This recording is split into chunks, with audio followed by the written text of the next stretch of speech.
আস্তে আস্তে করে যখন বুঝতে পেরে গেছি যে অন্যের কাছে নিজের মূল্যটা ঠিক কতখানি, তখন থেকেই একটু একটু করে নিজেকে লুকালয় থেকে সরিয়ে নিয়েছি।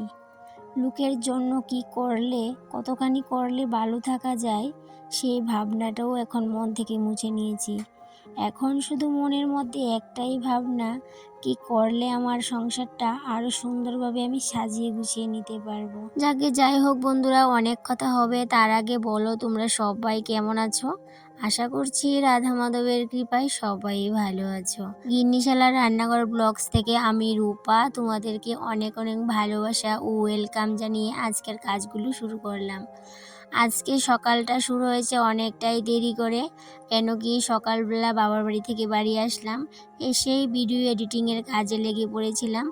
আর এই ভিডিও করা সেটা কিন্তু একদমই মাথা থেকে বেরিয়ে গিয়েছিল। তারপর ভাবলাম নিজের কাজে তো লাগতেই হবে, তবে একটু বেলা হয়ে গেছিল, তো রান্নাটাও কিন্তু এখনও করা হয়নি। তো তার আগে আমি বেডরুমটাকে একটু গুছিয়ে নিয়েছি আর ছেলের বইপত্রগুলোকে একটু গুছিয়ে নিলাম। ছেলের বইগুলোকে একটু গুছিয়ে রাখার কারণ হলো, এখন যেহেতু ছেলে নতুন ক্লাসে উঠেছে, তো ওই যে নতুন বইগুলো আসবে, এখন কিন্তু বইগুলা পুরনো বইগুলাকে তুলে রাখলাম আর নতুন বইগুলা কিন্তু এখন র্যাকের মধ্যে রেখে দেব। তবে যদিও এখনও নতুন বই আসেনি, আর এদিকে ছেলেকেও কিন্তু এখনও ভর্তি করানো হয়নি, কারণ কি ছেলেকে একটু অন্য স্কুলে দেওয়ার প্ল্যান ছিল। তো অন্য স্কুলে যেহেতু দেব, আর অন্য স্কুলে কিন্তু এখনও ভর্তির ফর্মটা দেওয়া হচ্ছিল না, তাই জন্য অনেকটাই দেরি হয়ে গেছে। আর এইদিকে ছেলে যে স্কুলে পড়াশোনা করতো, ওই স্কুলে কিন্তু ক্লাসও শুরু হয়ে গেছে।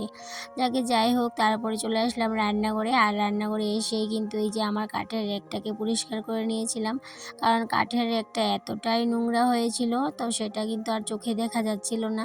আর এদিকে কাঠের র্যাকটা পরিষ্কার করে চলে আসলাম বাইরে। তবে কাঠের র্যাকটাই যে পরিষ্কার করে বাইরে আসলাম তাও না, রান্নাঘরে আরও কিছু কাজ ছিল, সেগুলো শেষ করলাম, তারপরে আসলাম বাইরে। আর এদিকে কিছু কাপড় আছে, এই যে কোটা কাপড় আছে, একটুকে ভিজিয়ে দেব। আর এই কাপড় কটা আমি আর কাচবো না, কারণ কাপড় কাচতে গেলেই কোমর ব্যথাটা শুরু হয়ে যাবে, তাই জন্য এই যে হাজব্যান্ডের দু একটা ড্রেস ভিজিয়ে নিয়েছি, তো যখন ও বাড়িতে আসবে কেচে দেবে। আর লাল বালতিতে যেই কাপড়গুলো আছে সেগুলোকে কিন্তু আমি ধুয়ে নিয়েছি, কারণ পহেলা বৈশাখের দিনে যে কাপড়গুলো আমরা পরেছিলাম, তো পহেলা বৈশাখে তো নতুন কাপড় চোপড় সবার জন্যই নেওয়া হয়েছিল, তো সেগুলো যে পরেছিলাম সেগুলো আর ধোয়া হয়নি, তো তাই জন্য একটু ধুয়ে নিয়েছিলাম। তো সেগুলোকে আর কাচতে হয়নি, যেহেতু নতুন কাপড়। সকাল 7:30টায় বাড়িতে এসেছিলাম, তো এসেই সবার প্রথমে ভিডিও এডিটিংয়ে বসেছিলাম, কারণ বাড়িতে যখন গিয়েছিলাম পহেলা বৈশাখ উপলক্ষে, তো আনন্দ উৎসব নিয়েই মেতেছিলাম, ভিডিও এডিটিং কোনো কিছুই করা হয়নি। তো একটু এডিটিং করতে দেরি হয়ে গেছিলো, সেই জন্য গতকালকের ব্লগটা অনেকটাই দেরি হয়ে গেছিলো ছাড়তে। তারপর মাঝে একদিন আবারও ব্লগ ছাড়া হয়নি, কারণ ওই যে বললাম কাজের ইয়েতে আর ব্লগ শ্যুট করা হয়নি, তাই জন্য আর ছাড়াও হয়নি। পয়লা বৈশাখে হাজব্যান্ড আমাকে একটা নাইটি দিয়েছে, তো সেটা আর তোমাদের সাথে শেয়ার করলাম না। পয়লা বৈশাখে তো পরেছিলাম, তো এখন ধুয়ে দিব, তো সেটা ভাবলাম যেদিনকে আমি পরবো সেদিনকেই তোমাদের সাথে শেয়ার করব, তো সেটা ভেবে তোমাদের সাথে আর শেয়ার করলাম না। আর এই যে দেখতে পাচ্ছ, এই নাইটিটাই আমার পয়লা বৈশাখে দিয়েছে হাজব্যান্ড, তো সেটা এখন ধুয়ে দিলাম। আর এদিকে ছেলের যে ড্রেসগুলো পয়লা বৈশাখে পেয়েছিল, তো সেগুলোও পরেছিল, তো সেইগুলোকে একটু ধুয়ে মেলে দিলাম। যতই দিন যাচ্ছে ততই যেন কোথাও ঘুরতে যেতে বা কোথাও গিয়ে থাকতে একদমই ইচ্ছে করে না।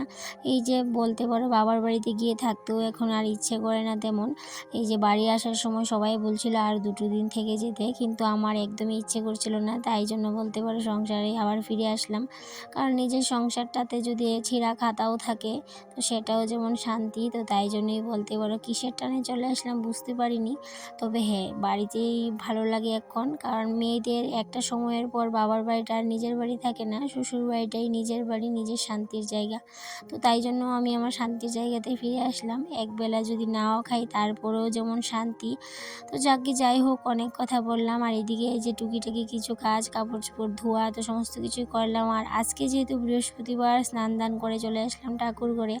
তবে আজকে বৃহস্পতিবারের পুজোটা দিতে অনেকটাই দেরি হয়ে গেছে, তারপর চটপট করে সমস্ত কিছু জোগাড় জান্তির করলাম। আর এইদিকে তোমাদের সাথে আরেকটা জিনিস আমি শেয়ার করিনি, সেটা হয়েছে কি লক্ষ্মীর গটের নিচে যে ধান গাছগুলো উঠেছিল সেগুলো এমনভাবে উঠেছে, লক্ষ্মীর ঘরটা না নিচ থেকেই সেদিন পড়ে গেছিলো। তারপর সেগুলোকে ফেলে দিলাম, দিয়ে আবার নতুন করে ধান দিয়ে আজকে ঘরটাকে পাতিয়ে নিয়েছি। তো আবার গাছ উঠবে। আর এদিকে দেখো এই যে ত্রিপতিগুলো এনেছিলাম মেলা থেকে, সেগুলোকে ধুয়ে এই যে ঠাকুর করে আজকে প্রথম পাতিয়ে নিয়েছি।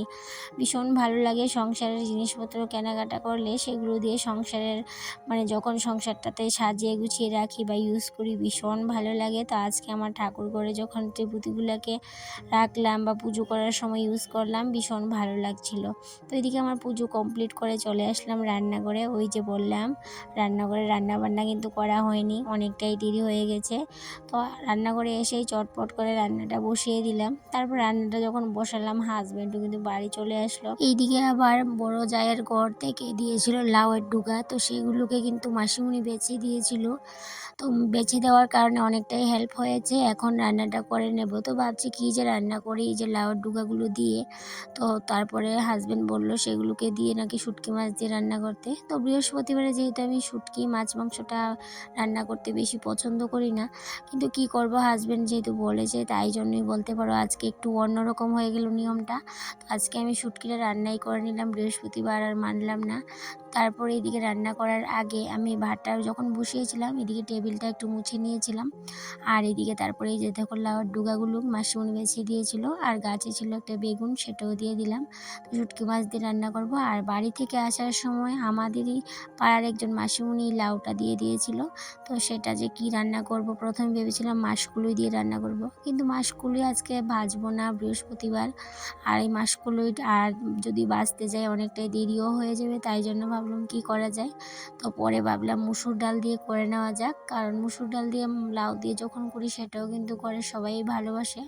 তো সেটাই প্লেন। এদিকে ভাতও হয়ে গেছে। আর হাজব্যান্ড যখন বাড়ি আসলো ছেলে বায়না ধরেছে ওকে যেহেতু আখের রস এনে দিই। তো বাড়ির কাছে একটা আখের রস বসে, তো সেটাই আনতে যাচ্ছিল। রান্না করতে করতেও রান্নাঘর পরিষ্কার করতে আমি ভীষণ ভালোবাসি, কারণ এই যে এত গাদার খাটুনি খাটতে এখন আর পারি না কোমর ব্যথার জন্য। তাই জন্যই বলতে পারো যখনই সময় পাই তখনই একটু একটু করে পরিষ্কার পরিচ্ছন্ন করে রাখার চেষ্টা করি।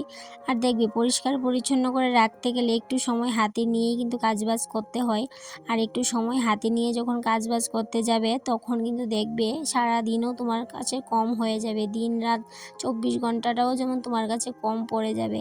তো সেই জন্যই বলতে পারো কারোর বাড়িতে আসা যাওয়া তেমন হয় না, সারাদিনই বাড়িতে থাকি আর সংসারের টুকিটাকি কাজগুলোকে একটু পরিষ্কার পরিচ্ছন্নভাবে করার চেষ্টা করি। বিয়ের পর থেকেই সংসারের হাল আমাকেই ধরতে হয়েছিল, যেহেতু শাশুড়ি নেই। শাশুড়ি থাকলে হয়তো বা শাশুড়ির হাতের কত কিছু স্মৃতি বা কত কিছু জিনিসপত্র থাকতো, কিন্তু সেরকম কিছু হয়নি আমার সাথে।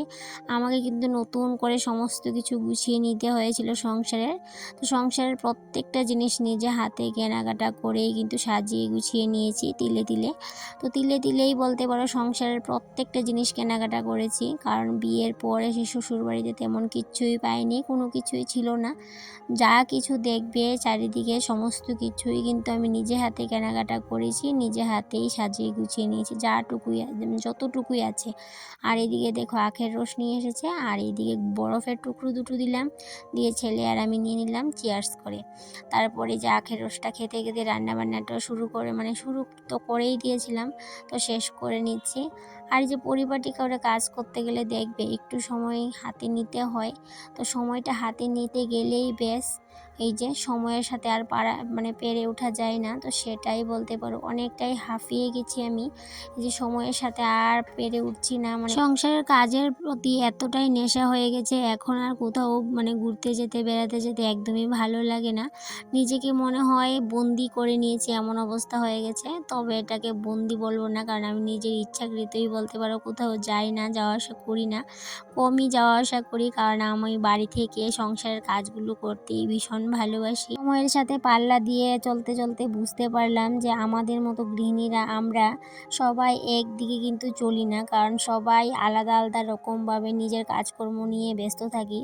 অনেকে নিজের কাজ কাজকর্ম করতে ভালোবাসে, তো সেগুলো নিয়েই থাকে। অনেকে সাজগোজ করতে পছন্দ করে, তো সাজগোজ করতে, কেনাকাটা করতে নিজের জন্য সেগুলো পছন্দ করে। অনেকে আবার ঘুরতে যেতে ভালোবাসে, তো ঘুরতেই থাকে সারা বছর জুড়ে। তো এর একেক রকম করে আমরা একেকজন গৃহিণীরা নিজের জীবনটাকে উপভোগ করি। তবে আমি এই যে সংসারের কাজগুলো করতেই ভীষণ ভালোবাসি। সবার মতো তো আর হতে পারবো না, কারণ সবাই সবার মতো হতে পারে না। যে যার মতোভাবে সুখী থাকতে হয়, যে যার মতো করে সুখী থাকে। তো আমিও এভাবেই সুখী সংসারের কাজগুলো নিয়ে। আর এদিকে দেখো কথা বলতে বলতে এই যে শুটকি মাছ দিয়ে তরকারিটা করে নিয়েছি। আর এদিকে হাসব্যান্ড যখন বাড়ি আসলো, তো ও বললো আবার লাউ পাতার একটা শাক করতে। আর তাই জন্য লাউ পাতার শাকগুলো হাসব্যান্ডই আমাকে সুন্দর করে কেটে ধুয়ে দিয়েছে, তো সেগুলোও করে নেব।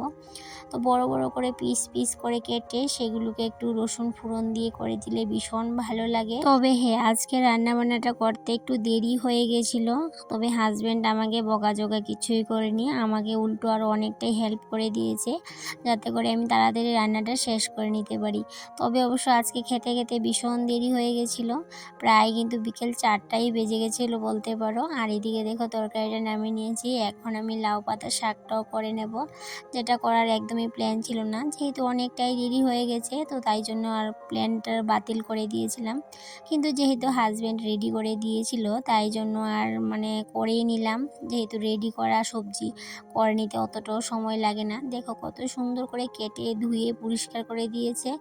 আর এক কড়াইয়ে হয়ে গেছে, তো সেগুলো আর এক কড়াইয়ে থাকবে না। যখনই একটু সময় মজিয়ে নেব কড়াইয়ের মধ্যে, দেখবে একদম অল্প হয়ে যাবে। আর এইভাবে শাকটা করলে ভীষণ ভালোবাসে হাজব্যান্ড, আমিও অবশ্য ভালোবাসি, কারণ শাক পাতা খেতে পারলে ভীষণই ভালো। আর এই যেহেতু বাড়ির লাউয়ের শাক এগুলো, তো সেটার মধ্যে সার কিছু নেই, তো সার জাতীয় কিছু নেই, সেটা খেতে পারলে ভীষণ ভালো। এক কড়াইয়ে শাক দেখো কতটুকু হয়ে গেছে। তো যাই হোক বন্ধুরা, তারপর আমি লাউয়ের ডালটাও ফোড়ন দিয়ে দেব। আর লাউয়ের ডালটা ফোড়ন দিতে দিতেই আমি তোমাদের কাছ থেকে বিদায় নিয়ে নেব বন্ধুরা। তাহলে বন্ধুরা আজকে এই পর্যন্তই থাকলো, আবারও দেখা হবে তোমাদের সাথে পরবর্তী কোনো একটা ব্লগে। ততক্ষণে তোমরা ভালো থেকো, সুস্থ থেকো, আর এইভাবেই আমার পাশে থেকো। টাটা।